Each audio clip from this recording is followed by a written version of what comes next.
Hello दोस्तों, आप लोगों का स्वागत है पगला एक्सप्लेन चैनल पे। तो आज हम लोग यहाँ पे एक ऐसी मानवा को एक्सप्लेन करने वाले हैं जिसके बारे में तुम्हें पहले से ही पता है।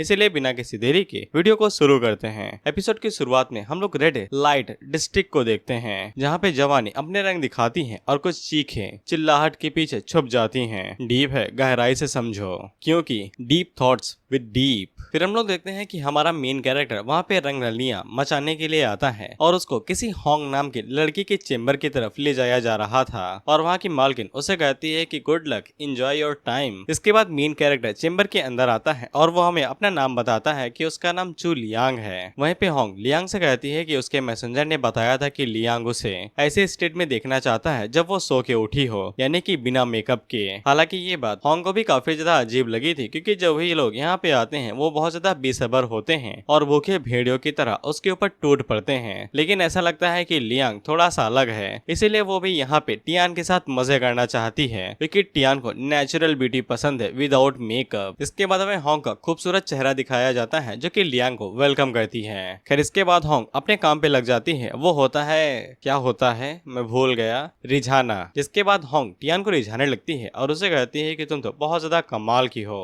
जिसपे लियांग भी आगे से कहता है कि मेरी एल्डर भी मुझसे यही कहती है क्योंकि मैं बहुत ज्यादा छोटा हूँ। जिसपे होंग भी लियांग से पूछती है कितने साल के हो बाबू साहब। जिसपे लियांग आगे से कहता है कि 17 साल का। तो फिर होंग लियांग से कहती है कि अरे तुम तो अभी मूंगफली से भी बाहर नहीं निकले हो और यहाँ पे मूंगफली खेलने के लिए आए हो, लेकिन मेरे लिए तुम एकदम मास्टरपीस हो, जिसको मैं यहाँ पे जवानी से निकल के जवान बनने तक का सफर तुम्हें सिखाऊंगी। जिसपे लियांग आगे से कहता है कि उसने ये सभी चीजें पहले भी सीख रखी हैं, लेकिन उनका मुकाबला होंग के मुकाबले में कुछ भी नहीं था। जितने बड़े होंग के हैं उतने बड़े आज तक लियांग ने कभी देखे ही नहीं हैं। आंखों की बात हो रही है। जिसपे होंग लियांग से कहती है कि तुम तो बहुत ज्यादा शैतान हो, तुम तो नादान लड़कियों को ऐसे ही फंसा लोगे और उन्हें जाके बेच भी दोगे, इसीलिए तुम्हें एक अच्छा खासा सबक सिखाना ही पड़ेगा। जिसपे लियांग आगे से माफी मांगते हुए कहता है कि उसके पास एक्सपीरियंस की कमी है, इसीलिए वो उम्मीद करता है कि होंग उसे काफी कुछ सिखाएगी और वो उसके साथ फ्यूचर में भी बहुत ज्यादा कोऑपरेट करेगा। खैर मैं इन बातों को साइड में करता हूँ और स्पीड पकड़ता हूँ। इसके बाद होंग लियांग से नाराज हो जाती है और उसे कहती है कि तुम बहुत ज्यादा परेशान कर रहे हो, अब मैं तुमसे अच्छे से बात नहीं करूंगी। इसके बाद वो अपने पास एक तरह की ड्रिंक बाहर निकालती है जो कि सबसे पहले वो खुद पीती है। जिसके बाद वो टियान को ऑफर करती है और उसे कहती है कि इसको पीने के बाद जो उसे एक्सपीरियंस फील होगा वो अपनी जिंदगी में कभी भी नहीं भूल पाएगा। जिसके बाद टियान भी आगे से एक्साइटेड होकर कहता है कि हाँ हाँ जल्दी से लाओ, मुझे भी बहुत ज्यादा एक्साइटेड फील करना है। लेकिन टियान बाद में सीरियस होकर कहता है कि कभी ना भूलने वाला एक्सपीरियंस ये बिल्कुल इम्पॉसिबल है। जिसके बाद वो सीधा होंग को ही ये एक्सपीरियंस ऑफर करते हुए कहता है कि वो उसे एक ऐसा एक्सपीरियंस देगा जिसको होंग कभी भी भूल नहीं पाएगी। होंग भी इसे काफी ज्यादा हैरान हो जाती है और उससे कहती है कि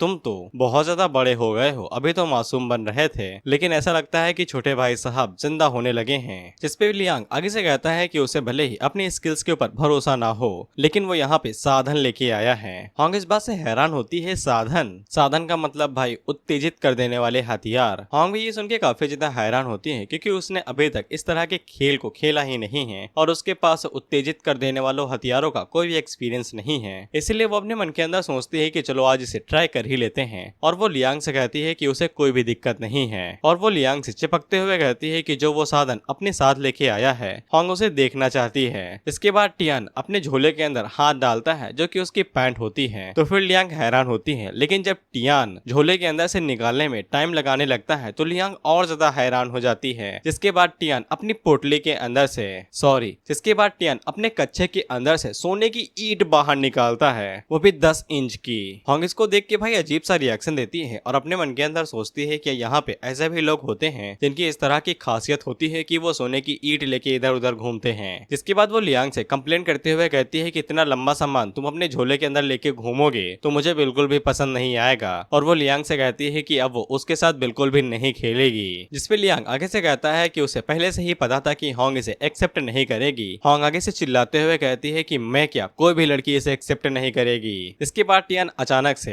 होंग से कहता है कि खिड़की के उस तरफ देखो बैटमैन। जिसपे होंग भी उस तरफ देखते हुए कहती है कहाँ पे है बैटमैन। इंसिडेंट। और उसी टाइम पे लियांग आगे बढ़ता है और बजरंगबली का नाम लेके होंग के सर के ऊपर सोने की ईंट दे मारता है। लेकिन होंग क्लीन बोल्ड होने की जगह पे अपने असली रूप में आने लगती है, जो कि और कोई नहीं डीमन होता है। और वो लियांग के ऊपर चिल्लाते हुए कहती है कि तुम्हारी हिम्मत कैसे हुए मुझे धोखा देने की, अब मैं बिल्कुल भी नौटंकी नहीं करने वाली हूँ। जिसके बाद वो अपने असली रूप में आने लगती है और उसका असली रूप डीमन स्पाइडर होता है। और इसके ऊपर का आइटम तो बिल्कुल परफेक्ट है, लाजवाब, बस नीचे का हटा दो तो ये बहुत ज्यादा क्यूट लगेगी। खैर होंग लियांग से ऊपर चिल्लाते हुए कहती है कि तुम्हारी हिम्मत कैसे हुई इस तरह से स्नीक अटैक करने की, क्या तुम मर्द नहीं हो? जिस पे लियांग अपने गोटे खुजाते हुए कहता है कि बिल्कुल भी नहीं, ये स्नीक अटैक नहीं है, क्योंकि वो पहली बार किसी डीमन को डिसएक्सपोज यानी कि एक्सोर्सिज्म करने के लिए आया है। और वैसे भी होंग का साइज काफी ज्यादा बड़ा है और वो बहुत बड़ी मॉन्स्टर है, इससे टियान का सामना हुआ है, इसीलिए वो छोटे मोटे हथियारों का इस्तेमाल कर सकता है। जिसपे होंग को फिर से गुस्सा आता है, क्योंकि स्नीक अटैक करने के बाद कोई बंदा कहे कि नहीं किया है तो बेशक तुम्हें गुस्सा आएगा ही। और वो लियांग से कहती है साले तू,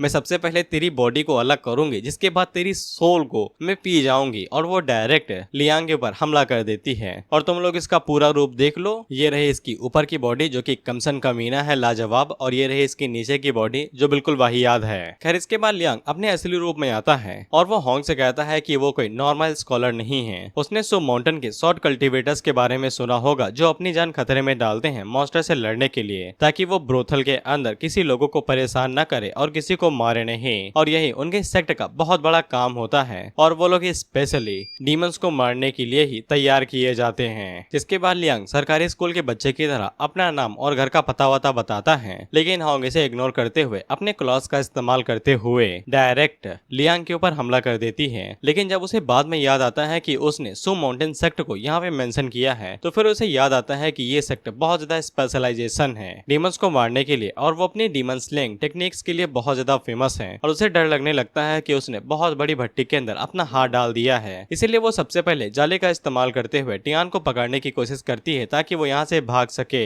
इसके बाद वो टियान के ऊपर जाला फेंकती है और वहाँ से तुरंत भागने लगती है। लेकिन टियान वहाँ पे सॉर्ड आर्ट का इस्तेमाल करते हुए सबसे पहले जाले को काटता है, जिसके बाद वो डायरेक्ट होंग के ऊपर हमला कर देता है, जो कि उसके दिल को चीरते हुए पार निकल जाता है, जिससे होंग वहाँ पे मारी जाती है। और ये मारी जाएगी, पहले ये बता दो, इमोशनल मत होना। और वो अपने मन के अंदर सोचती है कि उसने कई सौ सालों तक कल्टीवेट किया था इस फॉर्म में पहुंचने के लिए, और वो कई सालों तक इंसानों के साथ रहती है, लेकिन उसने कभी सोचा भी नहीं था कि उसका अंत ऐसे होगा। खैर होंग के मरने के बाद उसकी बॉडी धड़ाम से फ्लोर्स को तोड़ते हुए नीचे जाके गिरती है, जिससे कई सारे लोग घायल हो जाते हैं और वो बहुत ज्यादा हैरान होते हैं और सभी डर के मारे वहाँ से भागने लगते हैं, क्योंकि डीमंस नॉर्मल ह्यूमन के मुकाबले में बहुत ज्यादा शक्तिशाली हैं और ऊपर से उनका लजीज खाना तो इंसान ही होते हैं। खैर वहाँ पे जो भी कपल्स थे, हाँ कपल्स होते हैं इस जगह पे, वो एक दूसरे से बात करते हुए कहते हैं कि इस जगह पे डीमन दिखाई दे रहे हैं, हमें तुरंत यहाँ से निकल लेना चाहिए। वो लड़की भी आगे से कहती है हाँ ब्रदर हाउ, तुम्हारी बात सही है, यहाँ से भाग लेते हैं। इसके बाद वो सभी लोग अपनी अपनी आइटम पकड़ते हैं और वहाँ से भागने लगते हैं। वहीं पे हम लोग होंग की स्पिरिट को देखते हैं, जो कि अभी तक सेटल नहीं हुई थी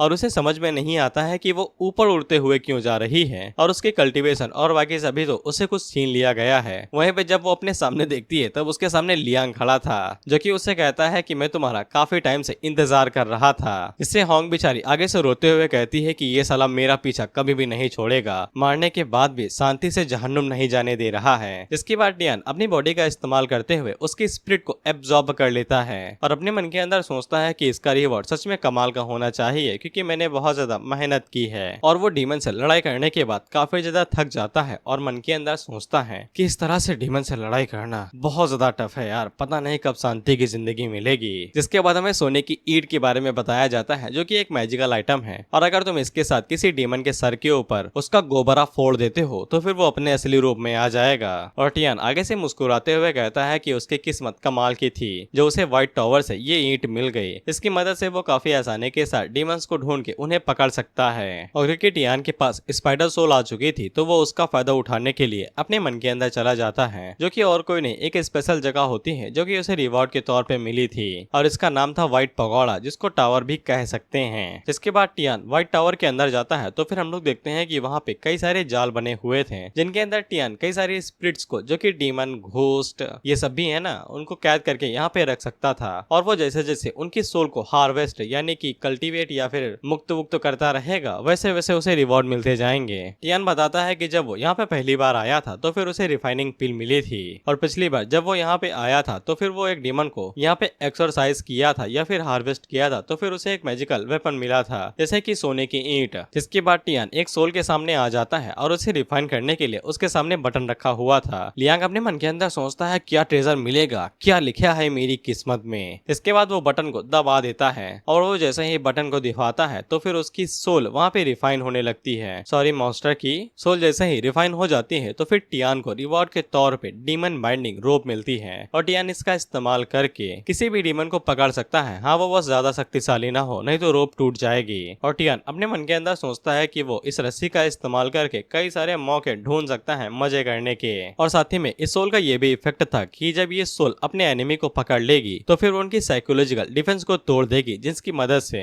लियान उनके असली पर्सनालिटी को देख सकता है कि वो कितनी ज्यादा शक्तिशाली है। और लियांग अपने मन के अंदर सोचता है कि ये तो बड़े कमाल की चीज है भाई, जेब के अंदर रख लेता हूँ। और लियांग रस्सी को ले जाते हुए अपने मन के अंदर सोचता है कि पहले मुझे सोने की ईंट मिली थी, अब ये रस्सी। अगर मैं इसी तरीके से डीमंस को पकड़ता रहूं तो फिर फ्यूचर के अंदर आराम की जिंदगी जीना पीस ऑफ केक हो जाएगा। उसी टाइम पे टियान को बाहर से आवाज आने लगती है क्योंकि वो बाहर तो सो ही रहा है ना। जिसके बाद लियांग वहाँ पे अपनी नींद को तोड़ता है और बाहर आ जाता है। तो फिर उसे एक छोटा सा पंछी दिखाई देता है जो कि उसके मास्टर की तरफ या फिर सेक्ट की तरफ से लेटर होता है। और जब टियान उसे रीड करता है तो फिर उसमें उसके मास्टर की तरफ से मैसेज था और वो उसे भाई तो अपने पास तुरंत बुला रही थी, ये कहते हुए कि ये बहुत जरूरी मामला है। जिससे लियांग काफी ज्यादा हैरान होता है और सोचता है कि मास्टर इतनी जल्दी मुझे बुला रही हैं, लेकिन कैसे? उन्हें तो साला घंटा फर्क नहीं पड़ता है कि मैं कहाँ पे पड़ा रहूं। फिर लियांग हमें बताता है कि उसकी मास्टर हमेशा दारू पी के धुत पड़ी रहती हैं और वो गंदी गंदी किताबें पढ़ के फर्श के पर उधर उधर घुमा करती हैं और उनके पास कोई भी काम धंधा नहीं है। और अगर उसकी मास्टर ने उसे इतनी जल्दी से 10 लाइन की लेटर लिख के भेजा है तो फिर ये बहुत ज्यादा बुरी बात है और लियांग को आगे से बैड फीलिंग आने लगती है। इसके बाद लियांग ब्रोथल से बाहर निकलता है जहाँ पे गार्ड उसे शुक्रिया कहते हैं डीमन को स्ले करने के लिए। और जब वो सेक्ट के अंदर आ रहा था तब उसे गार्ड रोक लेते हैं और उसे टोकन मांगते हैं, तो टियान उन्हें टोकन दिखा के अंदर आ जाता है। इसके बाद वो अपने मास्टर के घर पे आता है तो फिर उसे मास्टर दिखाई देती हैं, तो वो अभी भी नशे में धुत पड़ी हुई थी और अपने बेड के ऊपर लेटी हुई थी। इसके बाद लियांग हम लोगों को बताता है कि वो इस दुनिया के नहीं है, उसे करीब 1.5 साल हो चुके हैं इस दुनिया के अंदर आए हुए। इसके बाद लियांग हमें अपनी कहानी बताना शुरू करता है कि उसे 1 साल हो चुका है यहाँ पे आए हुए और वो चाइना के अंदर रहता था। चाइना के अंदर उसकी मदर एक नॉर्मल सी शॉप की ओनर थी। जहाँ पे लियांग किसी काम से बाहर जा रहा था तो वो उसे कहती है कि संभल के जाना और रोड को ध्यान से पार करना। और उसी टाइम पे एक ट्रक आता है जो कि लियांग को अपने साथ लेके जाता है। इसके बाद टियान की आत्मा दुनियाओं को क्रॉस करते हुए एक ऐसी दुनिया के अंदर आ गई जहाँ पे मॉन्स्टर रहते हैं, स्पिरिट्स रहती हैं, डीमंस रहते हैं और उनसे लड़ने के लिए कल्टिवेटर्स रहते हैं, गॉड्स, स्पिरिट। और वो इन सभी दुनियाओं को पार करते हुए इस दुनिया के अंदर आया था और तभी उसकी मुलाकात इस दुनिया के हीरो से होती है जो कि कल्टीवेशन करने की वजह से अपनी सारे मेरिडियंस को बर्बाद कर लेता है और वो मरने वाला था। इसके बाद लियांग की सोल डायरेक्ट उसके सर से टकराती है और उन दोनों की सोल्स क्रॉस हो जाती हैं। इसके बाद लियांग की सोल इस बॉडी की होस्ट के अंदर आ जाती है और वो अपने मन के अंदर सोचता है क्या मैंने ओरिजिनल ओनर को मार दिया? खैर क्या ही फर्क पड़ता है, वैसे भी तो वो मरने ही वाला था।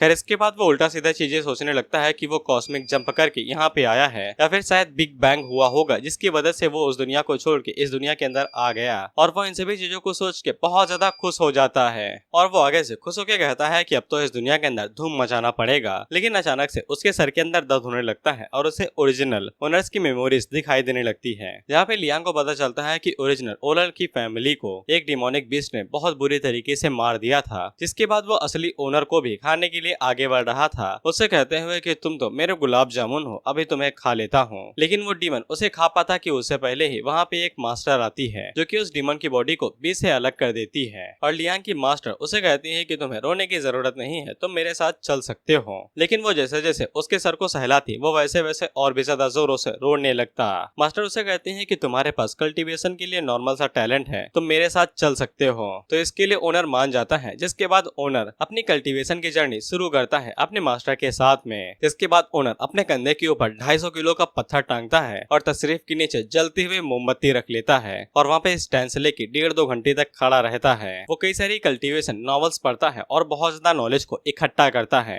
वहीं पे उसकी मास्टर गंदी किताबें पढ़ती है और बस पड़ी रहती है, दारू पीती है बस। समय के साथ साथ उसकी ट्रेनिंग और भी ज्यादा हार्ड होती जाती है, लेकिन एक चीज नहीं बदलती है, मास्टर की ना मदद करना अपने ही डिसेबल की कल्टीवेशन को बढ़ाने के लिए। और जितनी जल्दी हो सके उतने जल्दी पावर को पाने के चक्कर में, ताकि वो और भी कई सारे डीमंस को स्ले कर सके और ओरिजिनल ओनर ने ब्रेक थ्रू करने के लिए बहुत ज्यादा जल्दीबाजी कर दी, जिसकी मदद से उसकी सोल इस कल्टीवेशन को सह नहीं पाई और उसका डाउ हार्ड पूरी तरीके से ब्रेक हो गया। इसके बाद उसकी सोल भी सैटर होने लगे, जिसके बाद तुम्हें पता ही था कि लियांग ने अपनी सोल के साथ ओरिजिनल ओनर की सोल के ऊपर अटैक किया और उसे मार दिया। इसके बाद उसने उसकी बॉडी के ऊपर कब्जा कर लिया। फिर इसके बाद लियांग को अचानक से याद आता है कि वो एक ऐसी दुनिया में आ चुका है जहाँ पे जिंदा रहने के लिए ताकत की जरूरत पड़ेगी और उसके रिश्तेदार भी उसकी कोई मदद नहीं करने वाले हैं, क्योंकि उनको डीमंस ने पहले ही मार दिया है। इसीलिए उसे यहाँ पे खुद के भरोसे पे ही जिंदा रहना पड़ेगा। इसके बाद उसे याद आता है कि चाइना के अंदर जिसके पास जितनी ज्यादा गोलियां होती थी वो इतना ज्यादा पावरफुल होता था। इसीलिए वो अपने मन के अंदर सोचता है कि उसे जितनी हो सके उतनी जल्दी लगातार गोलियां वोलियां इकट्ठा कर लेनी चाहिए, जिसके बाद वो इनसिबल बन जाएगा और किसी को भी हरा सकता है। और वैसे भी उसके पास कल्टीवेशन के लिए काफी अच्छा टैलेंट है और वैसे भी वो माउंटेन सू सेक्ट के अंदर है, जो कि टॉप इमोर्टल सेक्ट में से एक है और उसकी शुरुआत काफी ज्यादा अच्छी हुई है। बस उसे धीरे धीरे अच्छे से ताकतवर बनना है। लेकिन अचानक से लियांग के अंदर उसे कुछ चेंजेस दिखाई देने लगते हैं, जो कि और कुछ नहीं व्हाइट पगोड़ा होता है, जो कि ओरिजिनल ओनर की बॉडी के अंदर नहीं था। ये उसी के साथ यहाँ पे आया है। व्हाइट टावर उसे कई सारी जानकारी देता है, जो कि उसके सर के ऊपर से लाइट की स्पीड से गुजर जाता है और उसे कुछ भी समझ में नहीं आता है। बस उसे इतना समझ में आता है कि अगर वो किसी डीमन को मार के टावर के अंदर जाता है तो उसे रिवॉर्ड मिल जाएगा, क्योंकि शुरुआत में लियांग को डीमंस को हंट करने में बहुत ज्यादा फटती थी। इसीलिए वो सबसे पहले एक ऐसे विलेज के अंदर गया जहाँ पे ग्रेव्स हैं और कब्र रहती हैं, क्योंकि वहाँ से छोटे मोटे लालटेन घोस्ट बाहर निकलते हैं और ये बिल्कुल हार्मलेस होते हैं, बस इंसानों के साथ रह के उनके साथ थोड़ी बहुत मस्ती करते हैं। इसीलिए लियांग के लिए ये बिल्कुल परफेक्ट शिकार हैं, जिनके साथ वो आसानी के साथ मजे कर सकता है। और क्योंकि लालटेन घोस्ट के पास कोई भी कॉम्पैक्ट एबिलिटी नहीं होती है, तो लियांग उसे चुटकियों के साथ मसल देता है और उसे व्हाइट पकौड़ा के अंदर डाल के रिफाइन करता है, तो फिर उसे कोई पिल मिलती है जिसकी मदद से वो अपनी कल्टीवेशन को हल्का सा बढ़ा सकता था। इसके बाद टियान इसी तरीके से माउंटेन के ऊपर जाता है, जहाँ पे उसकी मुलाकात रॉक घोस्ट या फिर डीमन से होती है, जिसको वो आसानी के साथ हरा तो देता है, लेकिन उसकी शॉट के टुकड़े टुकड़े हो जाते हैं। अब उसे पैसे चाहिए होंगे शॉर्ट को खरीदने के लिए, लेकिन वो सबसे पहले व्हाइट टावर के अंदर जाता है, जहाँ पे वो उसे रिफाइन करता है, तो फिर उसे सोने की ईंट मिलती है और लियांग को समझ में आ जाता है कि अब उसे ज्यादा मेहनत की जरूरत नहीं है। वो जैसे जैसे डीमंस को मारता जाएगा वैसे वैसे उसे डिवाइन स्किल्स, मैजिक ट्रेजर और पिल्स मिलती जाएंगी और उसे ज्यादा मेहनत करने की भी जरूरत नहीं है। वो आसानी के साथ यहाँ पे ग्रेट पावर को हासिल कर सकता है। अब उसे मस्त चैन की नींद सोनी है और डीमंस का शिकार करना है बस। और वो आगे से खुश होकर कहता है कि ओरिजिनल ओनर को भी खुश होना चाहिए कि मैं उसकी बॉडी का अच्छे से इस्तेमाल कर रहा हूँ। इसके बाद स्टोरी अभी पे आ जाती है। इसके बाद लियांग अपने मास्टर के पास जाता है, तो उसके मास्टर अभी भी नशे में धुत पड़ी हुई थी और उठने के बाद वो लियांग से पूछती हैं कि तुम यहाँ पे किस लिए आए हो। लियांग की मास्टर का नाम डीनो फैंग है, लेकिन हम इन्हें मास्टर ही बुलाएंगे। लियांग आगे से बताता है कि आप ही ने तो बुलाया था, तो वो आगे से हैरान होकर कहती हैं कि मैंने तुझे बुलाया, लेकिन कब? लेकिन जब उन्हें बाद में याद आता है कि उन्होंने यहाँ पे लियांग को किस लिए बुलाया है, तो वो आगे से बताती हैं कि कल उन्हें समन किया गया था पीक मास्टर्स की मीटिंग के लिए, जहाँ पे वो लोग इस चीज को लेके मीटिंग कर रहे थे कि चीफ डिसाइपल कौन बनेगा, क्योंकि डिसाइपल्स के बीच में लड़ाई होने के बाद ही डिसाइड किया जाएगा कि कौन चीफ डिसाइपल बनेगा। हालांकि लियांग की मास्टर को घंटा फर्क नहीं पड़ता था कि वो लोग किस बात को लेके आर्ग्यू कर रहे हैं, लेकिन जब जुआन लिंग नाम का बंदा बोलना शुरू किया तब मास्टर को काफी ज्यादा गुस्सा आ गया और वो आगे से चिल्लाने लगी और वो आगे से जुआन लिंग की एक्टिंग करते हुए कहती हैं कि वो कह रहा था कि चीफ डिसाइपल की पोजीशन तो उसके डिसाइपल जेट सॉर्ड पीक से ही किसी को मिलनी चाहिए। सो माउंटेन सेक्ट एक पूरा सेक्ट है, लेकिन इसके अंदर फंक्शंस को अलग कर दिया गया है और उन्हें भी छोटे छोटे सेक्ट माना जाता है, जैसे कि जेट सॉर्ड पीक और हमारे लियांग का सेक्ट। और लियांग की मास्टर आगे से थूकते हुए कहती है कि मुझे उस बुड्ढे की बिल्कुल भी बात पसंद नहीं आई। पूरे माउंटेन के ऊपर पूरी 36 चोटियां हैं, यानी कि पीक्स, और उसे लगता है कि उसका सिर्फ जेट सॉर्ड पीक ही सबसे बेस्ट है। ऑफ कोर्स मैंने उससे बहुत ज्यादा बहस की और इसके बाद हम लोगों ने शर्त लगा ली कि अगर उसका जेट सॉर्ड पीक जीतता है तो फिर वो उसे अपना फिनिक्स स्प्रिट ब्लेड जेट देंगी, जो कि इनके गले के ऊपर टंगा हुआ है दो बड़ी बड़ी चीजों के बीच में। और अगर मास्टर का सिल्वर सॉर्ड पीक जीत जाता है तो फिर वो लोग उनकी चोटी के ऊपर कब्जा कर लेंगे और उनकी पोजीशन मास्टर को मिल जाएगी। वे फिर लियांग के पसीने छूटने लगते हैं, क्योंकि वो बेचारा अभी तो ही कल्टीवेशन शुरू करना शुरू किया है। वो तो अभी तक पीक स्टेज पे भी नहीं पहुंचा है कि वो ब्रेक थ्रू कर सके। वह भी मास्टर लियांग से कहने लगती है कि मैं तो अपने सेक्ट के अंदर किसी ऐसे को ढूंढ रही हूँ जो कि इस काबिल हो कि वो कंपटीशन के अंदर पोजीशन को जीत सके। जिसपे लियांग आगे से डरते हुए कहता है कि पूरे सिल्वर शॉर्ट पीक के अंदर सिर्फ वही अकेला डिसाइपल है। तो मास्टर आगे से कहती है कि हाँ तुम्हें तो हो वो वॉलेंटियर जो कि वहाँ पे पार्टिसिपेट करेगा, मुझे बहुत ज्यादा खुशी हुई। टियान आगे से घबराते हुए कहता है कि मैंने अभी ब्रेक थ्रू किया है और मैं थर्ड रियलम पे पहुंचा हूँ, मैं भला उनका सामना कैसे कर सकता हूँ जो कि फोर्थ या फिर फिफ्थ रियलम पे है।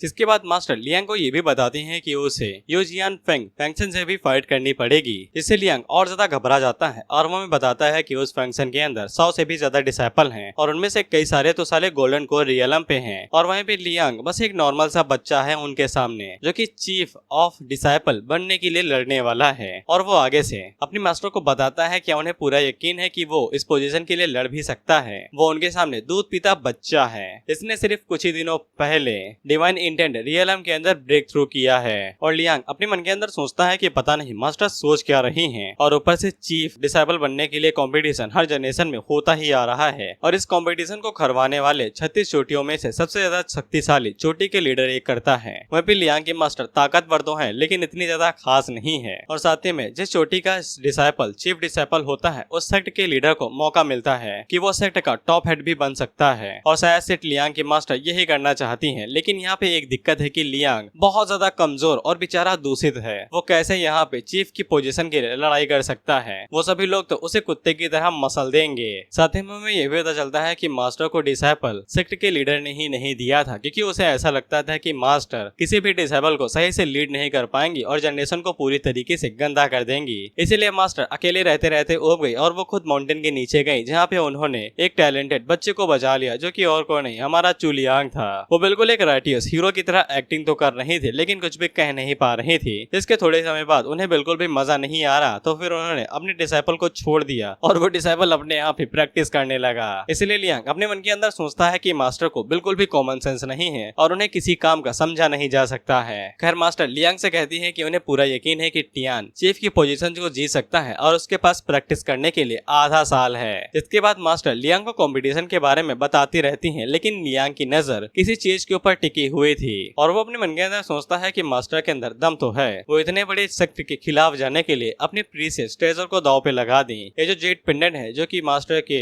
बीच में लटका हुआ है यही वो प्रीशियस ट्रेजर है। वह मास्टर टियान से कहती है कि अगर मैं लीडर बन जाती हूँ तो फिर तुम जो कहोगे वो मैं करूंगी और तुम अपनी इच्छाओं को पूरी तरीके से पूरा कर सकते हो। लेकिन लियांग मास्टर की बातों को इग्नोर करते हुए बस जेड की तरफ ही देखे जा रहा था। मास्टर इस बात को गलत समझ लेती है और उन्हें बहुत ज्यादा गुस्सा आने लगता है। इसके बाद वो आगे से अपने हाथों को घिसते हुए कहती है कि छोटे होने के बावजूद नजरें तुम्हारी बड़ी बड़ी चीजों पे हैं, ऐसा लगता है कि तुम्हें अपने डिसीजन को अच्छे से लेना चाहिए। लियांग घबराते हुए कहता है कि ये सब गलती है, पहले मेरी बात तो सुन लो। इसके बाद टियान अपनी मास्टर से कहता है कि वो अपनी पूरी कोशिश करेगा लेकिन अगर वो आखिर में हार जाता है तो फिर मास्टर उसे धमकाएंगी नहीं और ना ही दोष देंगी क्योंकि उन्होंने अपने जेड पेंडेंट को दांव पे लगा दिया है। मास्टर आगे से कहती हैं कि उन्हें कोई भी चिंता नहीं है अगर उनका जेड पेंडेंट चला भी जाता है, बस लियांग को अपनी पूरी कोशिश करनी है। और वो आगे से मुस्कुराते हुए कहती है कि अगर वो कंपटीशन को जीत जाता है तो फिर वो पीक लीडर बन जाएंगी और वो चीफ डिसाइपल, जिसके बाद उन्हें सेक्ट की तरफ से बहुत ज्यादा रिवॉर्ड मिलेंगे और वो दोनों मास्टर एंड डिसाइपल उसे 70-30 के रेसों में बांट लेंगे। और वो आगे से हंसने लगती हैं और हंसते हुए अपने कमरे के अंदर चली जाती हैं और वहाँ से भी हंसते रहती हैं। लियांग बाहर आ जाता है लेकिन वो तब भी हंसती रहती हैं। खैर लियांग वहाँ से जाते हुए अपने मन के अंदर सोचता है कि आधे साल के अंदर गोल्डन कोर रियलम पे आना बच्चों का खेल नहीं है, लेकिन जब तक उसके पास व्हाइट टावर है तब तक उसे किसी भी चीज की चिंता करने की जरूरत नहीं है। अगर वो मॉन्स्टर्स को मारते हुए वहाँ पे रिफाइन करता रहेगा तो फिर उसके पास मौका अभी भी है।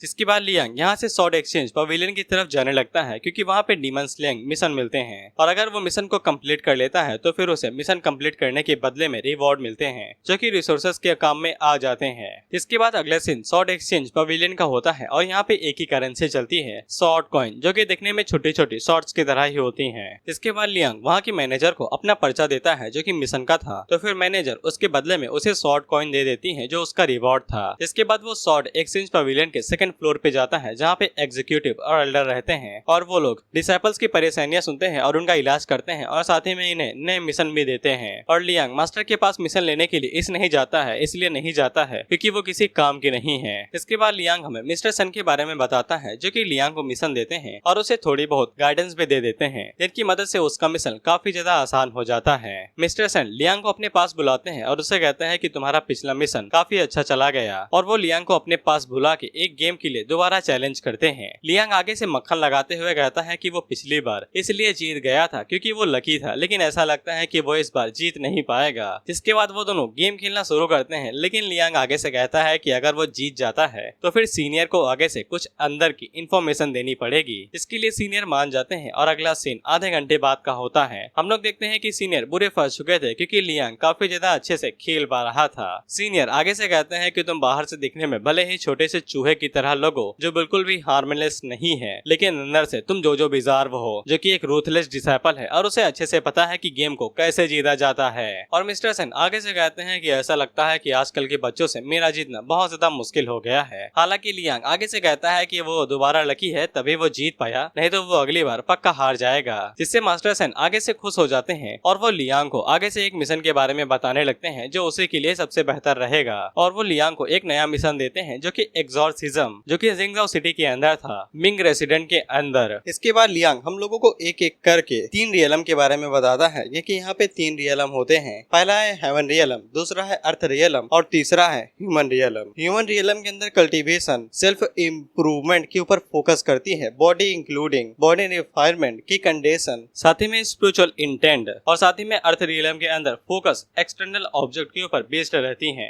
जैसे कि golden elixir, 5 elements, physical aspect of Dao. और हेवन रियलम के अंदर कल्टीवेशन डाओ के ऊपर बेस्ड रहती है। और भी कुछ है, cultivation, celestial essence, attaining performed understanding, ये सब चीजें। और यहाँ पे 3 तरह की टेक्निक्स भी होती हैं, टाओइज्म, बुद्धिज्म और आखिर में तीसरा कन्फ्यूजियम। और साथ ही में यहाँ पे मार्शल आर्ट्स भी होती हैं। अलग अलग तरह की डीमन और बाकी सभी सेक्ट इन सभी चीजों का अलग अलग तरीके से इस्तेमाल करते हैं अपनी अपनी कल्टीवेशन को बढ़ाने के लिए। वहीं पे सू माउंटेन सेक्ट लेबर्स की जरूरत पड़ती है यहाँ पे रिसोर्सेस को एक्सचेंज करने के लिए। ये सुनने में घटिया लगता है, लेकिन ये लोग अपने डिसाइपल्स को ही ट्रेन करते हैं। यहाँ पे डिसाइपल्स ही एक्चुअली सभी कामों को करते हैं, जैसे कि खाना पानी करना, बीस्टों को पालना, साफ सफाई, ये सभी काम। और जो भी डिसाइपल स्पिरिचुअल इंटेट तक नहीं पहुंच पाते हैं वो लोग सू माउंटेन के अंदर ही रहते हैं और यहीं पे छोटे मोटे काम करते हैं। और जो लोग इसके पार निकल जाते हैं उन्हें डीमंस को मारने के लिए अलग अलग काम पे भेजा जाता है। और सिटी और टाउन्स के अंदर कई सारे मॉन्स्टर्स रहते हैं जिनको ढूंढ पाना काफी ज्यादा मुश्किल होता है, और इसीलिए कई सारे कल्टीवेटर्स मौके का ढूंढते रहते हैं और उनके पास मिशन आते रहते हैं। जिसके बाद टियान इसी तरीके से फालतू का ज्ञान देते देते मिंग रेसिडेंट पहुंच जाता है और वो सभी लोग तैयारी ही कर रहे थे कि कब वहाँ पे लियांग आएगा। और जैसे ही लियांग आता है तो फिर मिंग, जो कि घर के मालिक थे, वो बाहर आते हैं और उन्हें वेलकम करते हैं। जिसके बाद वो टियान को अपने साथ लेके जाते हैं और कमरे के अंदर उन्हें चाय दी जाती है। वहीं पे लियांग चाय को देख के काफी ज्यादा हैरान हो गया था।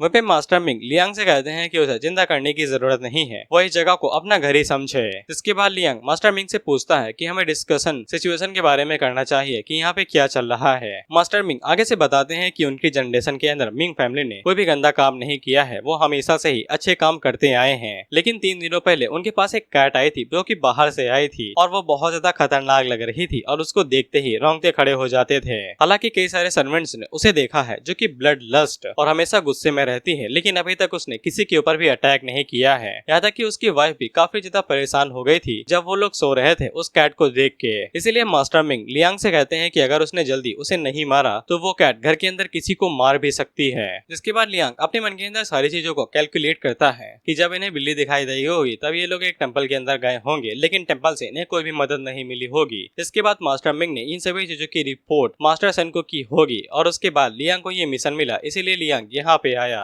इसके बाद लियांग उस बिल्ली के बारे में अपने मन के अंदर सोचता है कि अगर वो कैट रात को ही आती है और एक एक कदम आगे बढ़ाती है तो वो डीमन तो बिल्कुल भी नहीं लगती है। ये किसी तरह की स्पिरिट है जिसको सो कॉल्ड घोस्ट कहा गया है। यहाँ पे ऐसे भी कुछ क्रिएचर्स होते हैं जो कि इस हद तक कल्टीवेट कर लेते हैं कि उनकी इंटेलिजेंस और उनकी फॉर्म इंसानों से अलग नहीं होती है, इसीलिए वो आगे क्या करने वाले हैं इसका अंदाजा लगा पाना बहुत ज्यादा टफ होता है। लियांग अपने मन के अंदर सोचता है कि घोस्ट जिनकी कल्टीवेशन काफी ज्यादा कम होती है और उन लोगों को मौत का एक्सपीरियंस करना पड़ता है और उनके पास स्पिरिचुअल विजडम की भी कमी रहती है, जिससे वो लोग इस हद तक बर्बाद हो जाते हैं कि वो बहुत ज्यादा अजीबो तरीकों से बिहेव करने लगते हैं। इसीलिए वो कैट एक तरह से मॉन्स्टर ही हुई जो कि कैट स्पिरिट है और उसको पकड़ना बहुत ज्यादा जरूरी है, नहीं तो वो किसी की जान भी ले सकती है। तो फिर लियांग मास्टर मिंग से पूछता है क्या उन्होंने 2-3 दिनों के अंदर किसी बिल्ली को मारा है क्या। तो फिर मास्टर मिंग आगे से बताते हैं कि बिल्कुल भी नहीं, उनकी वाइफ जानवरों से बहुत ज्यादा प्यार करती है, इसीलिए वो लोग किसी भी जानवर को नहीं मारते हैं। तो फिर फिर लियांग आगे से कहता है कि उसे कुछ टाइम चाहिए ताकि वो पूरे घर को अच्छी तरीके से चेक कर सके। इसके बाद लियांग वहाँ पे पूरे 10-15 घंटे लगा देता है, लेकिन उसे घंटा घर के अंदर कुछ भी नहीं मिलता है। शाम के टाइम पे मिस्टर मिंग उसे घर पे ही रुकने के लिए कहते हैं और उसे बताती हैं कि उसकी वाइफ यहाँ पे आती ही होंगी, और जब मिंग उन्हें देखेगा तब वो बहुत ज्यादा हैरान हो जाएगा क्योंकि उसकी वाइफ बहुत ज्यादा ब्यूटीफुल है। लेकिन उसी टाइम पे वहाँ पे एक सर्वेंट भागते हुए आती है जो कि बहुत ज्यादा परेशान लग रही थी, और वो मास्टर मिंग को बताती है कि उनकी वाइफ को कुछ हो गया है। इसीलिए वो भी काफी ज्यादा हैरान होते हैं और उसके साथ भागते हुए अपनी वाइफ को चेक करने के लिए चले जाते हैं। लियांग आगे से कहता है कि ये तो कमाल का है कि मास्टर मिंग सच में अपनी वाइफ को बहुत ज्यादा पसंद करते हैं। इस पे वो दोनों सर्वेंट लियांग को बताना शुरू करते हैं कि वो दोनों को शादी किए हुए 10 साल हो गए हैं, लेकिन अभी भी वो दोनों एक दूसरे से सच्चा प्यार करते हैं। लेकिन मास्टर की वाइफ की बीमारी की वजह से इन 10 सालों के बावजूद उन्हें कोई भी बच्चा नहीं हुआ है, इसलिए मास्टर को क्यूबिन्स का सहारा लेना पड़ता है बच्चे के लिए। लेकिन इसके बावजूद मास्टर मना कर देते हैं और उन्होंने कभी भी किसी भी क्यूबिन को अपने पास नहीं रखा है क्योंकि वो अपनी वाइफ से बहुत ज्यादा प्यार करते हैं। सिर्फ मास्टर की वाइफ जितनी खूबसूरत औरत ही उनके प्यार और सिंसियरिटी को डिजर्व करती है, और वो दोनों आगे से रोने लगती हैं। जिसके कुछ मिनटों बाद मास्टर मिंग वहाँ पे आते हैं और लियांग को बताते हैं कि स्पिरिट की वजह से वो लोग काफी ज्यादा परेशान रह रहे हैं, इसीलिए उनकी वाइफ काफी ज्यादा बीमार है। लेकिन वो लोग वहाँ पे जब खाना खाने के लिए बैठते हैं तब अचानक से बाहर से बहुत ज्यादा इविल एनर्जी आने लगती है। इसलिए लियांग जल्दी से आगे बढ़ता है और उसे पता चल जाता है कि ये घोस्ट क्रिएचर है जिसके अंदर बहुत सारे डिमोनिक पावर भी मिक्स हुई है। जिसके बाद वो पीछे मुड़ के उन लोगों को वहाँ से जाने के लिए कहता है, तो फिर उसे पता चलता है कि वो लोग पहले ही वहाँ से जा चुके हैं। और मास्टर मिंग लियांग से कहते हैं कि अब सब कुछ तुम्हारे ऊपर ही है, हम लोग यहाँ से भाग रहे हैं। लियांग अपने मन के अंदर सोचता है कि जिस स्पीड से भागते हैं मुझे पक्का यकीन है कि ये बहुत ज्यादा लंबा जिएंगे। खैर इसके बाद लियांग अपनी शॉट को बाहर निकालता है और उस बिल्ली की तरफ पॉइंट करने देता है। हम देखते हैं कि वो बिल्ली बहुत ज्यादा डरावनी तो लग रही थी और साथ ही में उसके अंदर से बहुत ज्यादा नेगेटिव एनर्जी भी निकल रही थी, और लियांग को उस बिल्ली के अंदर से एक खतरनाक स्पिरिट का बदला महसूस हो रहा था, और साथ ही में उसके अंदर से ना पैदा हुए बच्चे की आत्मा भी निकल रही थी जो कि किसी ऑर्डिनरी घोस्ट के मुकाबले में काफी ज्यादा शक्तिशाली थी, और ऊपर से उसके अंदर डिमोनिक स्पिरिट और घोस्ट की पावर भी आपस में मिक्स थी। इसलिए लियांग अपने मन के अंदर सोचता है कि इसके अंदर बहुत सारे स्पिरिट्स मिक्स हैं, इसलिए ये सब बाकी मॉन्स्टर्स के मुकाबले में काफी ज्यादा शक्तिशाली होने वाली है। जिसके बाद वो बिल्ली जैसे ही लियांग को देखती है तो वो तुरंत वहाँ से भागने लगती है, लेकिन लियांग अपनी उड़ने वाली शॉट का इस्तेमाल करते हुए बिल्ली के ऊपर अटैक करता है, लेकिन वो बिल्ली उसे डॉज कर लेती है और पीछे वापस आ जाती है। इसके बाद वो तेजी के साथ आगे बढ़ती है और लियांग के ऊपर पंजों से अटैक करती है, लेकिन लियांग उसके पंजों को डॉज कर लेता है और वो दोबारा अपनी शॉट का इस्तेमाल करते हुए बिल्ली के ऊपर हमला करता है। तो इस बार अटैक बिल्ली की सीने के ऊपर लग जाता है और उसके ऊपर बहुत बड़ा कट लग जाता है, लेकिन लियांग इस चीज को देख के हैरान हो जाता है कि वो अटैक अपने आप ही हील होने लगा है और साथ ही में उसकी एनर्जी पहले के मुकाबले और भी ज्यादा बढ़ जाती है। इससे लियांग को समझ में आ जाता है कि ये जितना ज्यादा चोटिल होती जाएगी उतनी ज्यादा शक्तिशाली ये बढ़ती जाएगी। जिसके बाद वो बिल्ली दोबारा टियान के ऊपर अटैक करने के लिए तेजी के साथ आगे बढ़ता है, तो फिर टियान अपने पास से डीमन बाइंडिंग रोप को बाहर निकालता है और उसका इस्तेमाल करते हुए बिल्ली को पकड़ लेता है। और भाई सच में अभी सीरियस होने मेरी हंसी छूट जाती। भाई कम से कम बिल्ली तो छोड़ दो, जरूरी है इसको ऐसे बांध दो। और मेरी रिक्वेस्ट है कोई ऑथर के घर पे जाके चेक करो, वो पक्का एनिमल अब्यूज करता होगा। इसके बाद लियांग अपने मन के अंदर सोचता है कि ये बहुत ज्यादा कमाल की रोप है और ऐसे जानवरों के खिलाफ ये बहुत ज्यादा काम करती है जो फुर्तीले होते हैं। वहीं पे हम लोग बिल्ली को देखते हैं जो बेचारी घबरा चुकी थी कि ये साला अब मेरे साथ क्या करने वाला है। टियान अपनी शॉट का इस्तेमाल करता है और उसकी मदद से बिल्ली को बीच से काट के रख देता है, जिससे वो बिल्ली वहीं पे मारी जाती है। और उसको मारने के बाद उसकी सोल को अपने पास रख लेता है और उसे एब्जॉर्ब कर लेता है। इसके बाद मास्टर मिंग और उसके बाकी सभी सर्वेंट वहाँ से बाहर निकलते हैं जो कि अचानक से आ गए थे, और वो सभी लियांग को कांग्रेचुलेशन कहने लगते हैं क्योंकि उसने बिल्ली को आखिरकार मार ही दिया। अगली सुबह एक मेट लियांग के पास जाती है जो कि उसे दावत के लिए इनवाइट कर रही थी क्योंकि मास्टर मिंग ने उसे ऑर्डर दिए थे। लेकिन लियांग आगे से मूड खराब करते हुए कहता है कि वो बिल्कुल ठीक है और वो कुछ ही टाइम में वहाँ पे आ जाएगा, जिससे वो लड़की वहाँ से तुरंत खिसक लेती है क्योंकि वो यहाँ पे लियांग को एक दूल्हे की तरह रेडी करने के लिए आई थी। वह फिर लियांग अपने मन के अंदर सोचता है कि वो यहाँ पे काफी टाइम से है, लेकिन अभी तक मिसेस मिंग उसे नहीं मिली है, यानी कि मास्टर मिंग की वाइफ। इसीलिए लियांग फैसला करता है कि वो जाने से पहले मिसेस मिंग से मिल के जाएगा। इसके बाद टियान उनके कमरे के बाहर जाता है और वो सबसे पहले कुछ चीज को सूंघता है और वो बाद में मिस मिंग से कहता है कि वो यहाँ पे उनसे मिलने के लिए आया है, लेकिन मिसेस मिंग उसे मना कर देती है, ये कहते हुए कि वो अभी किसी से भी नहीं मिलना चाहती हैं। लेकिन लियांग आगे से बताता है कि उसे पता चला है कि मिसेस मिंग किसी वजह से बीमार है, जिसकी वजह से वो अभी तक कोई भी लड़का नहीं हुआ है, इसीलिए उसके पास कोई मेडिसिन हो सकती है जो उनकी बीमारी को दूर करने में मदद कर सके। तो फिर मिसेस मिंग लियांग से मिलने के लिए मान जाती है और वो उसके लिए दरवाजा खोल खोल के उसे अंदर वेलकम करती हैं। इसके बाद मिसेस मिंग लियांग को कमरे के अंदर लाती हैं और वो सबसे पहले एक मोमबत्ती जलाती हैं। इसके बाद वो लियांग के लिए चाय बनाती हैं और उसे पीने के लिए चाय देती हैं और उसे बताती हैं क्योंकि लियांग ने पहले ही कैट स्पिरिट को मार दिया है तो वो काफी ज्यादा अच्छा फील कर रही हैं और लियांग को आगे से कुछ भी करने की जरूरत नहीं है। लेकिन लियांग मिसेस मिंग को बताता है कि वो यहाँ पे किसी काम से आया है और दरअसल कल रात की कैट स्पिरिट के बारे में किसी चीज को लेके बात करना चाहता है क्योंकि उसके अंदर एक बदले वाली आत्मा, डिमोनिक आत्मा और एक मरे हुए बच्चे की आत्मा थी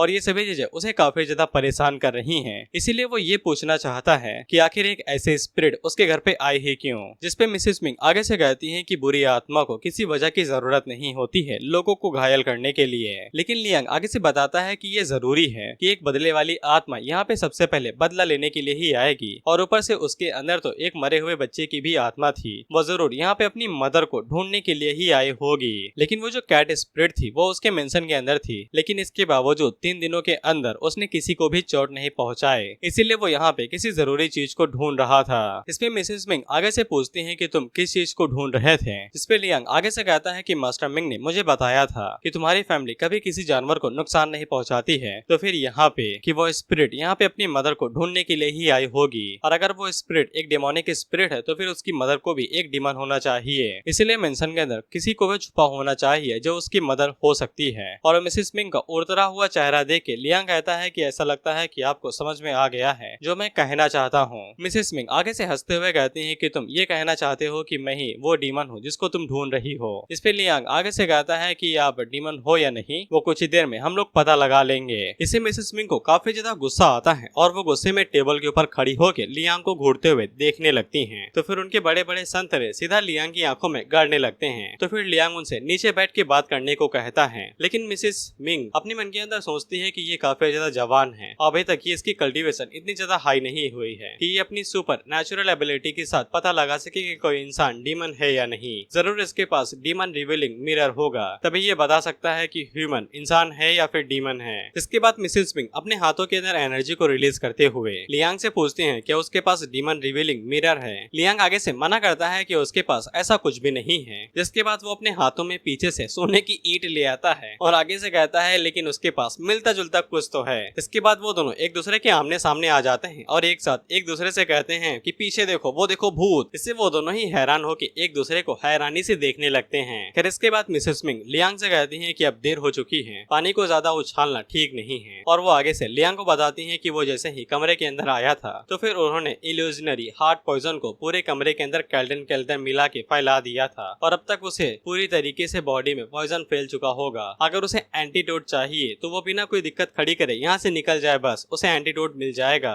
जिसपे लियांग मिसेस मिंग को बताता है कि उसे इस बारे में पहले ही पता चल चुका था क्योंकि कमरे के अंदर आने से पहले ही उसने बाहर कुछ सूंघ लिया था, इसीलिए वो पूरी तैयारी के साथ आया है और उसके पॉइजन का असर लियांग के ऊपर बिल्कुल भी नहीं होगा। जिसपे मिसेस मिंग अपने मन के अंदर सोचती है कि उन्होंने सोचा था कि वो पहले से तैयारी करके आई हैं, लेकिन लियांग उसे ज्यादा होशियार है। इसके बाद वो लियांग से कहती हैं कि उन्होंने अभी तक किसी को भी चोट नहीं पहुंचाई है और बस यहाँ पे अपने हस्बैंड के साथ पीसफुली जीना चाहती हैं और उसने पहले ही मिशन को पूरा कर लिया है तो फिर वो यहाँ से जा सकता है कि ये दिखा के कि यहाँ पे कुछ भी नहीं हुआ है। लेकिन लियांग इसके लिए मना कर देता है और कहता है कि ऐसा करना नामुमकिन है। तो फिर मिसेस मिंग अपने पास से अपना वेपन बाहर निकालती हैं और लियांग के ऊपर अटैक कर देती हैं। उनका वेपन स्पिरिचुअल का बना हुआ एक सांप था जो कि टियान को बाइट करने की कोशिश करता है, लेकिन लियांग उसे डॉज कर लेता है। इसके लियांग भी अपने पास से अपना वेपन बाहर निकालता है और उनके साथ फाइट करने लगता है। मिसेस मिंग लियांग के ऊपर अटैक करती रहती हैं, लेकिन लियांग हर बार उसे डॉज कर लेता है। इसके बाद वो दोनों अपनी पावर का इस्तेमाल करती हैं तो सामने रखी हुई टेबल को तोड़ देती हैं। जिसके बाद मिसेस मिंग अपने सांप को छोड़ती हैं और लियांग के ऊपर डायरेक्ट अपने हाथों से अटैक कर देती हैं। लियांग जल्दी से साइड में झुक के उनके पंजे वाले अटैक को डॉज कर लेता है, जिसके बाद वो अपनी रस्सी को बाहर निकालता है और ये रस्सी बड़ी अश्लील है। तुम लोग फोकस कर सकते हो कि ये किस तरीके से किधर जा रही है।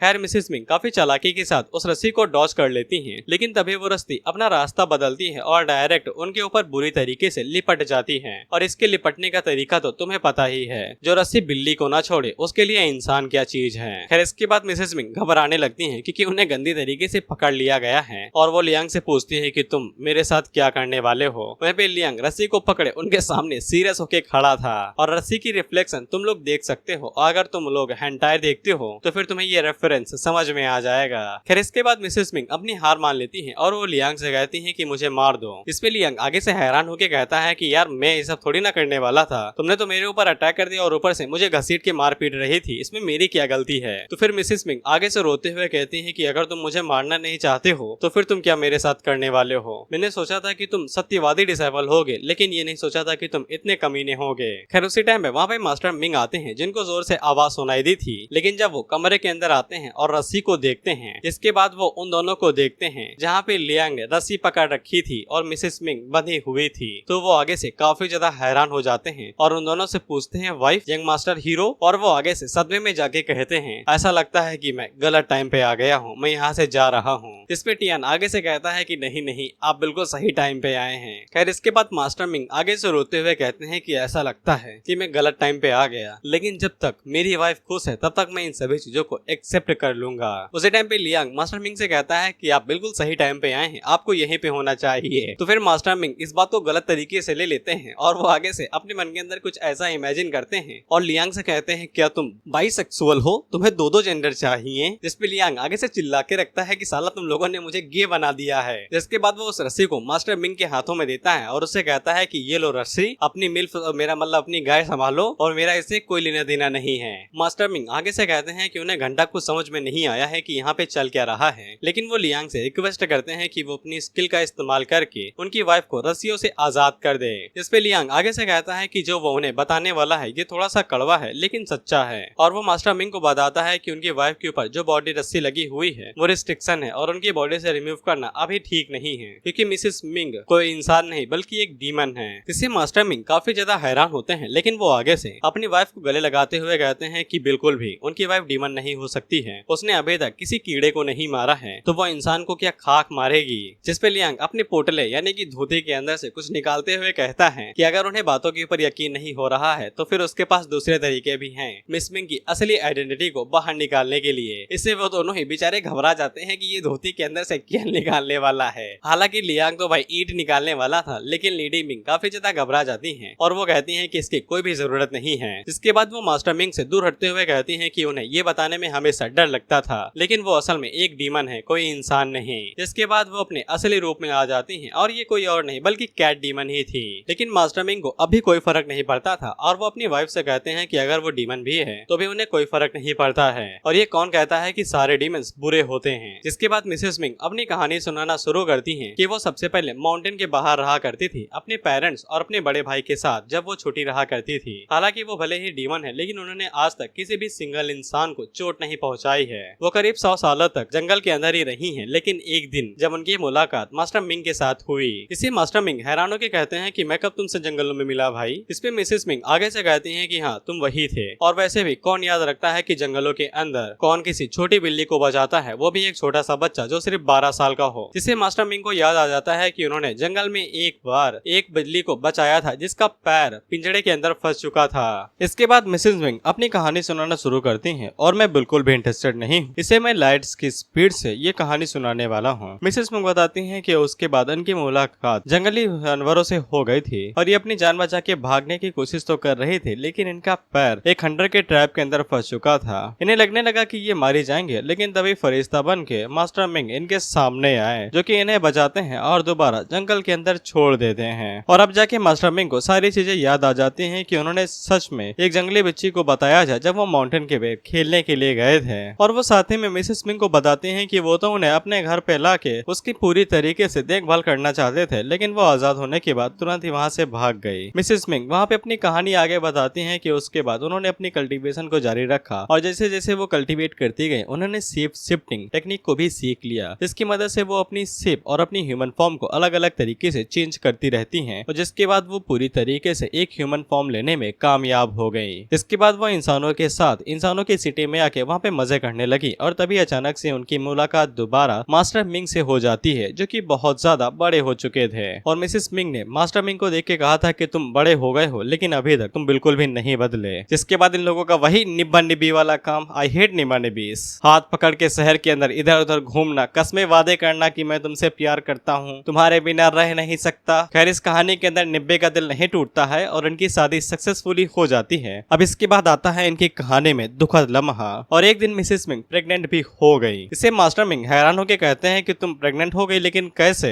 जिसपे मिसेस मिसेस मिंग आगे से बताती हैं कि वो हो तो सकती हैं, लेकिन वो उसे कैरी नहीं कर पाती क्योंकि उसके लिए इन्हें अपनी फॉर्म को बार बार चेंज करते रहना पड़ता, और ये बिल्कुल भी मास्टर मिंग को बताना नहीं चाहती थी कि वो असल में एक डीमन है। इसलिए उन्होंने मास्टर मिंग से झूठ बोला और वापस अपने घर पे चली गई। लेकिन रियलिटी कुछ और थी। जब इन्हें बेबी हुआ तो वो पहले से ही मरा हुआ था। The child was adopted. लेकिन मास्टर मिंग को अभी भी कोई फर्क नहीं पड़ता है और वो अपनी वाइफ से कहते हैं कि उन लोगों ने बहुत कुछ सहा है, इसीलिए वो लोग आगे भी सहते आएंगे, लेकिन वो एक दूसरे से प्यार करना कभी भी बंद नहीं करेंगे। हालांकि मिसेस मिंग मास्टर मिंग से कहते हैं कि अब बहुत हुआ, उन लोगों के साथ यही तक था। जिसके बाद वो टियान के पास जाके उससे कहते हैं कि अगर तुम्हें मुझे मारना है तो मुझे मारो, मेरे पति को छोड़ दो। लेकिन मास्टर मिंग ऐसा होने नहीं दे सकते थे। जिसके बाद वो स्लाइड मारते हुए अपने घुटनों पे आते हैं और लियांग से कहते हैं कि वो बस उन्हें और उनकी वाइफ को जाने दे। उसके बदले में वो लियांग को अपनी पूरी फैमिली की जायदाद दे देंगे। पैसे का नाम सुन के लियांग के वसूल डगमगा जाते हैं और वो अपने मन के अंदर सोचता है कि अगर मुझे पैसे मिल जाए फिर तो साला मैं लखपति बन जाऊंगा, कल्टीवेट करने की भी जरूरत नहीं है। लेकिन पैसों से ताकत थोड़ी ना मिलेगी, कोई भी आके पील देगा। इसके बाद टियान अपना सर ना में हिला देता है, जिससे वो दोनों अपने मन के अंदर सोचते हैं कि बस हमारी लाइफ यही तक थी कि हम लोग ऐसे ही अलग होने वाले हैं। इसके बाद टियान उन लोगों से कहता है कि साला तुम लोग शुरुआत से ही सब कुछ गलत समझ रहे थे। क्या मैं तुमको कोई गैंगस्टर दिखाई देता हूँ या फिर कोई साधु सन्यासी? क्या मेरे सीने के ऊपर गोल्डन टैटू बना हुआ है कि मुझे फालतू लोगों को परेशान करके मजा मिलेगा? खैर उन दोनों को घंटा समझ में नहीं आता है कि लियांग ने आगे से क्या बोला है। इसके बाद लियांग मिसेस मिंग को आजाद कर देता है और उनसे कहता है कि मैंने तुम्हें बांधा सिर्फ इसलिए था ताकि तुम्हें सही से समझा सकूं कि मेरे इंटेंशन क्या है। इसके बाद वो उन दोनों से कहता है कि कान खोल के सुन लो, अगर मिस मिंग ने सच में किसी को चोट नहीं पहुंचाई है फिर तुम और तुम्हारे जीवन साथी मेरे साथ माउंटेन गेट पे चलो, मैं तुम्हारे लिए रिक्वेस्ट कर सकता हूँ रेसिडेंस के लिए। इसके लिए लियांग यहाँ पे सिटीजनशिप की बात कर रहा है, जैसे कि नागरिकता आधार कार्ड, जिससे ये डीमन होने के बावजूद ह्यूमन वर्ल्ड के अंदर शौक से घूम सकती है बिना किसी दिक्कत के। वह भी मिसेस मिंग जैसे ही सिटीजनशिप के बारे में सुनती है तो वो काफी ज्यादा हैरान होती है और खुश होकर लियांग से पूछती है क्या वो सच में उसके लिए ये करने वाला है। लियांग आगे से हाँ में सर हिलाता है तो वो कहती है कि वो खुशी खुशी इस चीज के लिए मान जाती हैं। वह पे मास्टर मिंग अपनी बीवी को इतना ज्यादा खुश देख के हैरान हो जाते हैं और उनके दिल के ऊपर बिजलियां गिरने लगती हैं और वो मिसेस मिंग से कहती हैं क्या तुम मुझे और ज्यादा नहीं चाहती हो, और वो आगे से अपने आंसू बहाने लगते हैं। इससे मिसेस मिंग को समझ में आ जाता है कि भाई साहब ने सब कुछ गलत समझ लिया है। इसके बाद वो मास्टर मिंग से कहती हैं कि तुमने बहुत ज्यादा गलत समझा है और मुझे इससे बहुत ज्यादा गुस्सा भी आ रहा है। जिसके बाद मिसेस मिंग मास्टर मिंग को समझाती हैं ये पूरा प्रोसेस जो मैं तुम्हें 2 लाइन के अंदर समझा सकता हूँ, लेकिन उन्होंने पूरे 10-15 पैनल ले लिए हैं। सिटीजनशिप के बारे तुम्हें पहले से ही पता है कि अगर फॉरेनर के पास भी आधार कार्ड हो तो वो यहाँ पे खुशी खुशी रह सकते हैं। वैसा भी इन मॉन्स्टर के साथ भी है, अगर इनके पास सिटीजनशिप कार्ड है तो फिर इन लोगों को कोई भी दिक्कत नहीं है, यहाँ पे ये लोग रह सकते हैं। लेकिन अगर किसी के पास सिटीजन कार्ड नहीं है तो फिर उसी जगह पे उसे डिस्ट्रॉय करके मार दिया जाता है। वहीं पे डीमंस के लिए इस कार्ड को मिलना बहुत ज्यादा मुश्किल होता है, सिर्फ हाई लेवल के कल्टीवेटर से इसके लिए अग्री कर सकते हैं और अगर उनका सपोर्ट होगा तो ही मॉन्स्टर्स को सिटीजनशिप कार्ड मिलता है। इसलिए मॉन्स्टर्स के लिए सिटीजनशिप को कार्ड को पा पाना बहुत ज्यादा बड़ी अचीवमेंट बन जाती है। और एक और चीज जिसके बलबूते पे सिटीजनशिप कार्ड मिलता है उसकी ये जिम्मेदारी भी रहती है कि अगर वो मॉन्स्टर सिटी के अंदर तबाही मचाने लगे तो फिर उसे ही उस मॉन्स्टर को रोकना पड़ेगा, भले ही चाहे वो अपनी जान ही क्यों ना गवा दे।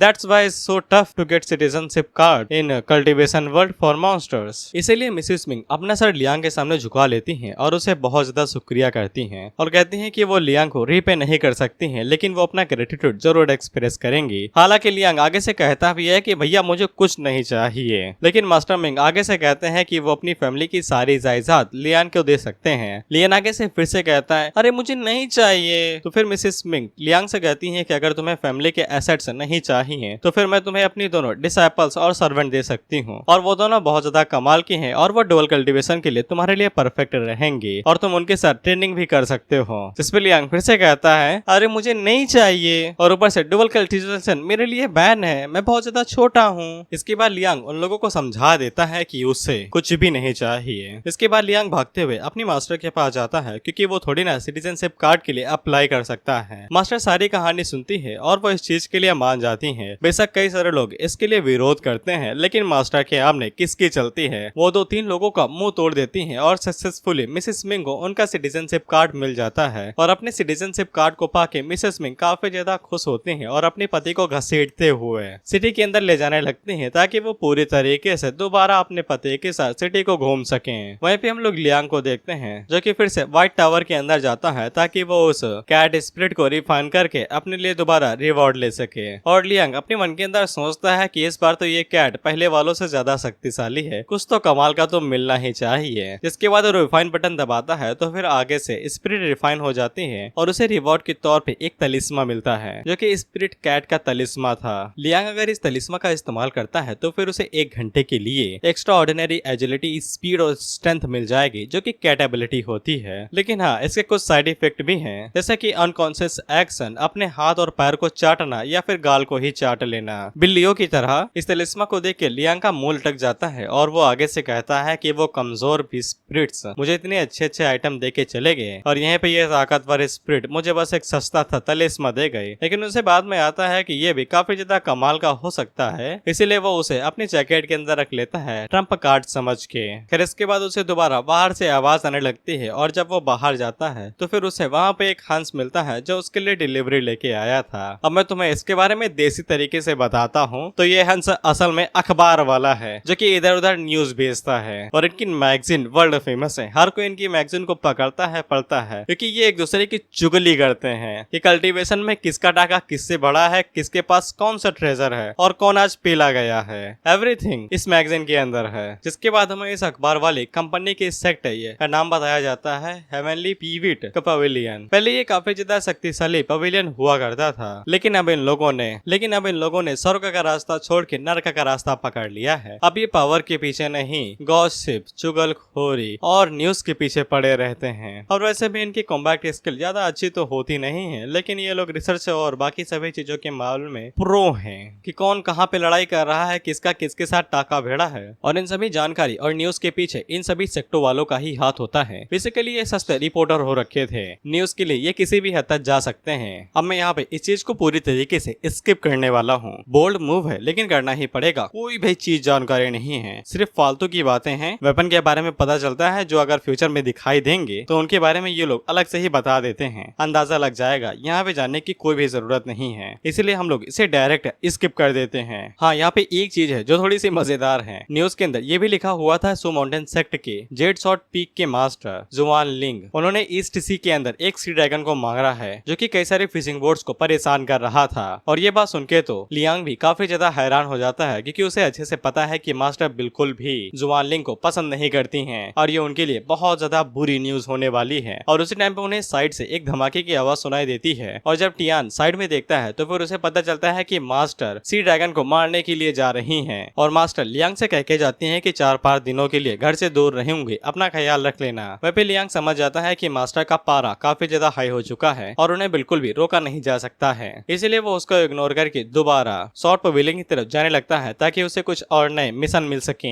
इसके बाद टियान एक और न्यूज पढ़ता है और ये भी मजेदार होने वाली है, इसीलिए सुन लो। मोटरवेल के अंदर एक बहुत फेमस राजा है जिन्होंने अपनी बेटी के लिए शादी का प्रस्ताव रखा था ड्रैगन एकेडमी के किसी डिसाइपल से, जो कि काफी ज्यादा ताकतवर और अच्छा डिसाइपल था। लेकिन उसने शादी के लिए साफ मना कर दिया, ये कहते हुए कि उनकी बेटी के अंदर एक प्रॉब्लम है कि उनका पर्सनल अफेयर है बच्चों के साथ, इसीलिए उनकी पढ़ाई के ऊपर असर पड़ सकता है। अफेयर को वो मियाँ बीवी वाला मत समझ लेना, लफड़ा को भी अफेयर कहते हैं इंग्लिश में। खैर, इसके बाद किंग ने जो डिसाइपल की बजाई है उसकी गूंज पूरी दुनिया को सुनाई दी है। वो एक ताकतवर डिसाइपल के स्टेटस से सीधा भिखारी के स्टेटस पे आ गया, जो कटोरा लेके इधर उधर भीख मांगता है अपनी जिंदगी को गुजर बसर करने के लिए। इसके बाद टियान इसी तरह की और भी कई सारी न्यूज को पढ़ता है जहाँ पे एक अमीर बाप अपनी बेटी की शादी के लिए बहुत ज्यादा दहेज और कई सारी चीजें देने को राजी था, लेकिन कोई भी उसकी डॉटर के लिए अपना हाथ आगे नहीं बढ़ाता है। सभी लोग मना कर देते हैं क्योंकि उसकी डॉटर की कल्टीवेशन किसी से भी बहुत ज्यादा हाई है। अगर कोई भी उसे शादी के पहले दिन ही उसे खुश नहीं रखता है तो फिर शादी के पहले दिन ही उसकी मौत एक हाथी के द्वारा कुचल के करवा दी जाएगी। बेसिकली डॉटर डोमिनेटिंग हो रखी थी।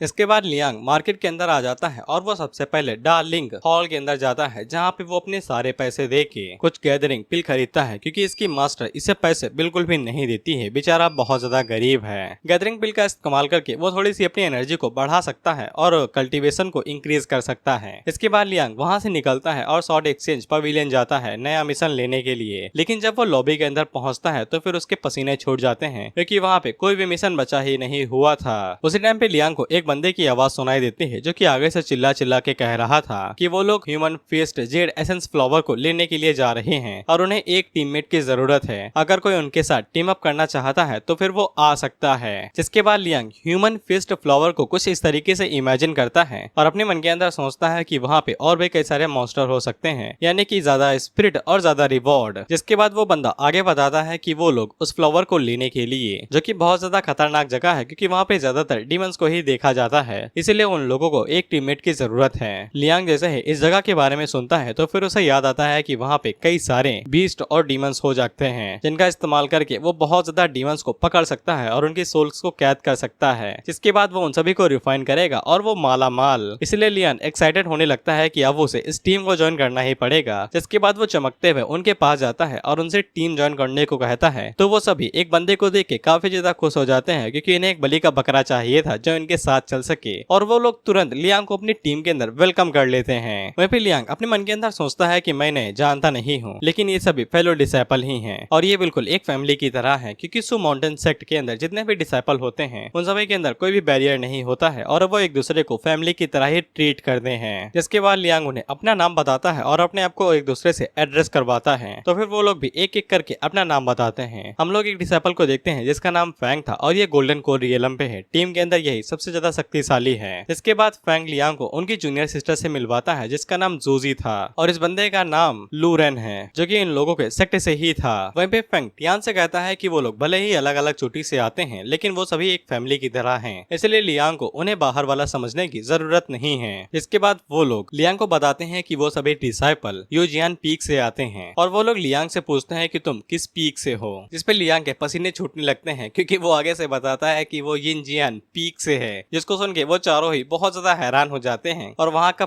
पूरा सीन चेंज हो जाता है। जिसके बाद वो तीनों ही लियांग से भाई दूरी बना लेते हैं और लियांग हमें बताता है कि पूरा सू माउंटेन फैमिली की तरह ही है, बस यिनजियान पीक और यूजियान पीक छोड़ के, क्योंकि ये दोनों एक दूसरे के दुश्मन हैं। यहाँ पे सभी चोटियां हैं वो सभी खुशी खुशी एक साथ ही रहती हैं, लेकिन यहाँ पे हमेशा दो मास्टर्स के बीच में विवाद होता ही रहता है। यूजियान पीक के मास्टर जुआन लिंग बहुत ज्यादा कमाल के पावरफुल कैरेक्टर हैं लेकिन वो जिद्दी हैं। वहीं पे यिनजियान पीक की मास्टर एम्प्रेस फैंग है जो कि अभी छोटी है लेकिन बहुत ज्यादा जिद्दी हैं और वो कभी भी किसी को भी अपने आप को दबाने नहीं देती हैं और इसीलिए इन दोनों के बीच में हमेशा विवाद होता ही रहता है और ये दोनों जहाँ पे मिलते हैं इसीलिए इन लोगों के बीच में लड़ाई होती ही रहती है और इसी चक्कर में इनके जो डिसाइपल हैं वो भी आपस में लड़ाई लड़ते रहते हैं। बस इसमें फर्क इतना सा है कि मास्टर फेंग के पास डिसाइपल सिर्फ एक है और मास्टर यूजियांग के पास अनेक, इसलिए उन लोगों के बीच में बहुत ज्यादा अजीब सिचुएशन हो जाती है और वो लोग एक दूसरे से बात नहीं कर रहे थे, खासकर लियांग से। और वो सभी लोग अपने मन के अंदर यही सोच रहे थे कि साला यहाँ पे इतनी सारी चोटियां हैं, इतने सारे डिसाइपल हैं, लेकिन उनमें से हमारी मुलाकात यिनजियान पीक की डिसाइपल से ही क्यों होनी थी। हालांकि उनमें से एक डिसाइपल था जिसे घंटा फर्क नहीं पड़ रहा था कि लियांग यिनजियान पीक से है और वो लियांग के साथ काफी अच्छे से बात कर रहा था और बाकी लोगों से कहता है कि मैं इसे मिशन के बारे में समझा देता हूँ। वो सभी लोग कहते हैं कि हाँ हाँ तुम ही करो, ज्यादा बेहतर रहेगा। वहीं पे जूजी आगे से कहती है कि यिनजियान पीक के जितने भी लोग होते हैं वो सभी उनके यूजियान पीक के साथ नफरत ही करते हैं, इसीलिए जूजी को ऐसा ही लग रहा था कि लियांग भी कोई अच्छा इंसान नहीं है। हालांकि फेंग उसे कहता है कि हमें बस अपनी मिशन के ऊपर फोकस करना है, बाकी कुछ नहीं। इसके बाद वो तीनों लियांग को इग्नोर करते हुए जल्दी जल्दी से आगे बढ़ने लगते हैं। फिर इसके बाद ये बंदा भाई इसका नाम ही नहीं बता रहे हैं तो मैं क्या करूं यार, ऐसे ही बोलना पड़ेगा ना। वो लियांग को मिशन के बारे में बताने लगता है कि मिशन को कैसे पास करना है